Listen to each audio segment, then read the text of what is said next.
Hi hello నమస్తే నేను మీ ప్రవీణ్ కుమార్ అల్లి ఈజీ టీచ్ విత్ ప్రవీణ్ ఛానల్లోకి స్వాగతం. ఈరోజు మనం తెలుగు నేర్చుకుందాంలో ఉన్నాం. తెలుగు నేర్చుకుందాం 27వ రోజు. సో మనం ఆల్రెడీ ఒత్తులు ప్రారంభించాం. 27వ రోజు. ఈ రోజు మనం రెండు ఒత్తులు నేర్చుకోబోతున్నాం. అవేంటో చూడండి ఇక్కడ.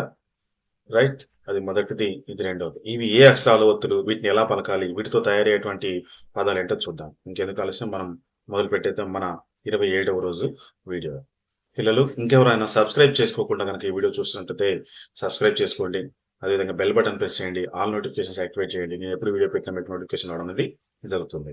సో మరొక మనకి ఒక 8-9 వీడియోస్లో ఈ సిరీస్ అనేది పూర్తవుతుంది. తర్వాత మనం రెగ్యులర్గా మన పాఠాలు మరి ఎక్కడైతే అయిపోయాయో అక్కడ నుంచి మొదలు పెట్టేసుకున్నాం. సరేనా పిల్లలు?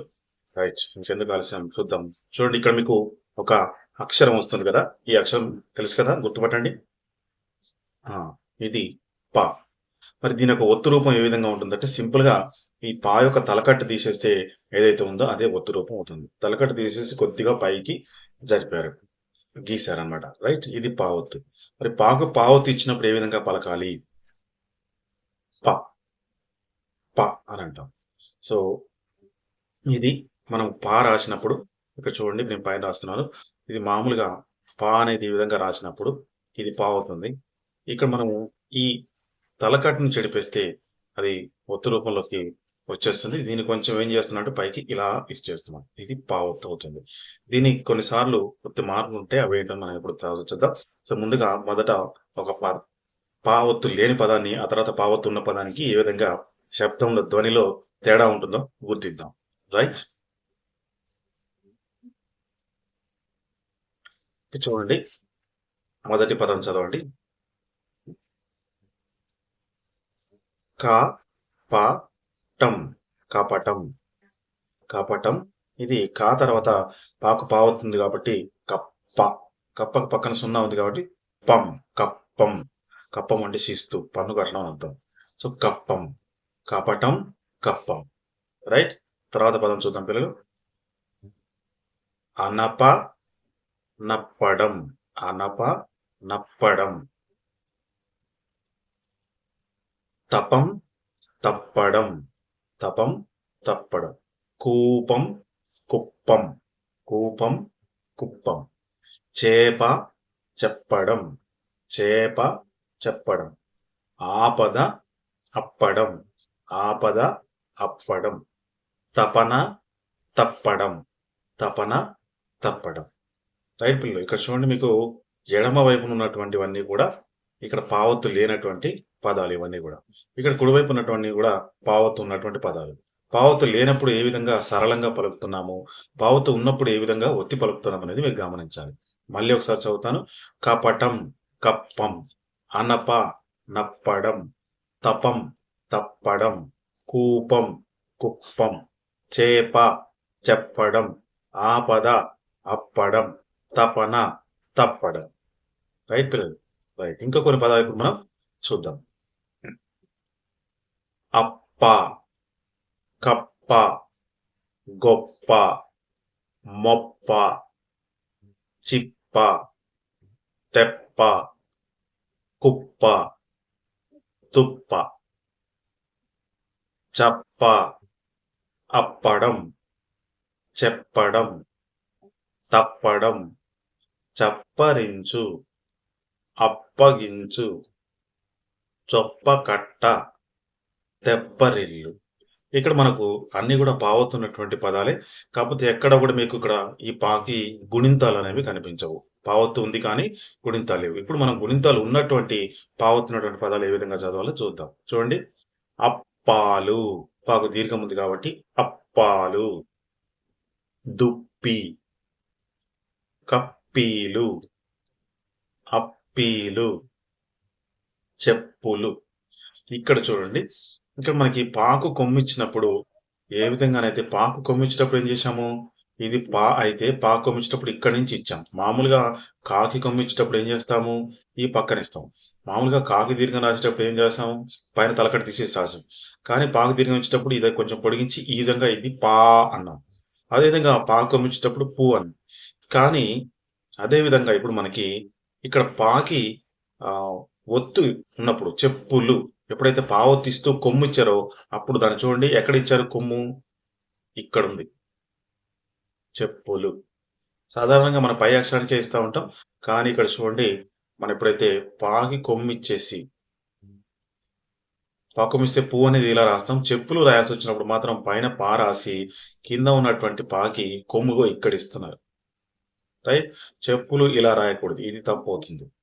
ఇది రైట్ అవుతుంది. సో, ఇక్కడ మీరు ఇది ఒక తేడా అనేది గుర్తుపెట్టుకోవాలి. చెప్పులు. రైట్? మామూలుగా అన్నిటికి కూడా పైన అక్షరానికే ఇస్తారు. కానీ ఇక్కడ మాత్రం ఒత్తుకు కొమ్ము అనేది ఇచ్చారు. రైట్? చూడండి ముప్పు. ఇది కూడా అంతే. ముప్పు. తప్పు. పాకు కొమ్మిచ్చి పాకు పావొత్తు ఇచ్చినప్పుడు దానికి కొమ్ము ఇవ్వాల్సొస్తే ఈ రకంగా ఇస్తాం. ఇది కొంచెం ప్రత్యేకంగా ఉంటుంది కాబట్టి గుర్తుపెట్టుకోండి అని ఎన్నిసార్లు చెప్తున్నాను. అప్పు. కొప్పెర. కుప్పెలు. ఉప్పెన. ముప్పేట. చెప్పేరు. చెప్పొద్దు. పుప్పొడి. గొప్పోడు. రైట్ పిల్లలు? మళ్ళీ ఒకసారి చదువుదాం. అప్పాలు. దుప్పి. కప్పీలు. అప్పీలు. చెప్పులు. ముప్పు. తప్పు. అప్పు. కొప్పెర. కుప్పెలు. ఉప్పెన. ముప్పేట. చెప్పేరు. చెప్పొద్దు. పుప్పొడి. గొప్పోడు. రైట్? ఇప్పుడు ఇంకొక ఒత్తు మనం నేర్చుకుందాం ఇదే వీడియోలో. రైట్? ఇప్పుడు ఒక అక్షరం వస్తుంది గుర్తుపట్టండి. Very good. ద. మరి ఈ దాకు ఒత్తు రూపం ఏ విధంగా ఉంటుందో చూద్దాం. చాలా సింపుల్. పైన ఉన్నటువంటి తలకట్ట తీసేస్తే అది దా ఒత్తు అయింది కదా. దాకు దా ఒత్తిస్తే ద అని ఒత్తు పలకాల్సి ఉంటుంది. The the. రైట్? ఇప్పుడు చూడండి మరి ఒత్తు లేనటువంటి పదాలకి ఒత్తులు ఉండకూడదు. గద, గద్ద. రైట్? గద, గద. ఇది దాకు దావుతుంది కాబట్టి గద్ద అని పలుకుతాం. గద, గద్ద. మరి ఇలాంటివే మరికొన్ని పదాలు చూద్దాం పిల్లలు. పేద, పెద్ద. చెద, చెద్దరు. వదనం, వద్ద. అదనం, అద్దకం.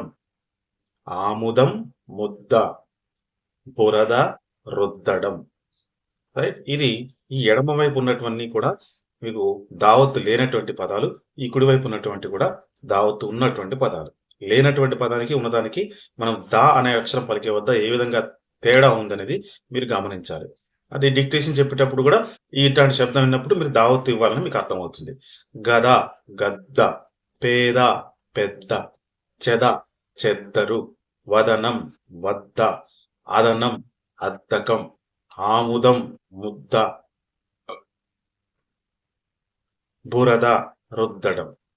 రైట్ పిల్లలు? ఇది మన దావత్తు. మరికొన్ని పదాలు చూద్దాం మనం ఇప్పుడు దావత్తు సంబంధించినటువంటివి. రైట్? గద్ద, ముద్ద, వద్ద, అద్దం, చెద్దరు, రుద్దడం, బద్ధకం, పెద్దరికం, హద్దరు, ఇద్దరు, నిద్దర, శుద్ధ, ఎద్దడి, ఖద్దరు, శుద్ధ ముక్క, పెద్దన్న. రైట్? మరి ఇవన్నీ కూడా ఎడమవైపు ఉన్నటువంటి అన్ని కూడా గుణింతాలు లేనటువంటి దావత్తు పదాలు. మరి కుడివైపు ఉన్నాయి గుణింతాలతో వస్తున్నాయి చూడండి. దాకు దీర్ఘం ఉంది ఇక్కడ. అద్దాలు, మద్ది, పొద్దిక, రద్దీ, రద్దీ. ఇది రద్దీ. ఎద్దు, రద్దు, పద్దు, రావద్దు, గద్దె, ఉద్దెర, ముద్దెర, పెద్దోడు, గుద్దు, ముద్దు మాట, సద్ది మూట, పెద్దాయన. రైట్? ఎడమ వైపు ఉన్నటువంటి కూడా గుణింతం లేకుండా ఉన్నటువంటి దావత్తు పదాలు. ఇవన్నీ కూడా గుణింతంతో కూడినటువంటి. ఇక్కడ దాకు దీర్ఘం ఇచ్చాము, ఇక్కడ గుడి ఇచ్చాము, ఇక్కడ గుడి దీర్ఘము, ఇక్కడ కొమ్ము. రైట్? ఇక్కడ ఎత్వము, ఇక్కడ ఒత్తం దీర్ఘము. ఇవన్నీ కూడా మీకు గుణింతాలతో కూడినటువంటి పదాలు. సరేనా పిల్లలు? సో ఇప్పటి వరకు మనము ఈ 2 ఒత్తుల పదాలు నేర్చుకున్నాం. పావొత్తు మరియు దావత్తు. ఈ ఒత్తు పదాలు కనుక మీ ఫ్రెండ్స్ అందరికీ చేరే విధంగా మీకు నచ్చినట్లయితే లైక్ బటన్ ప్రెస్ చేయండి. ఫ్రెండ్స్ అందరికీ చేరే విధంగా షేర్ చేయండి. వాళ్ళలో కూడా నేర్చుకుంటారు. ఎక్కువ మంది తెలుగు స్పష్టంగా క్లియర్గా చదవగలుగుతారు. So thank you very much. Have a good day. జై హింద్.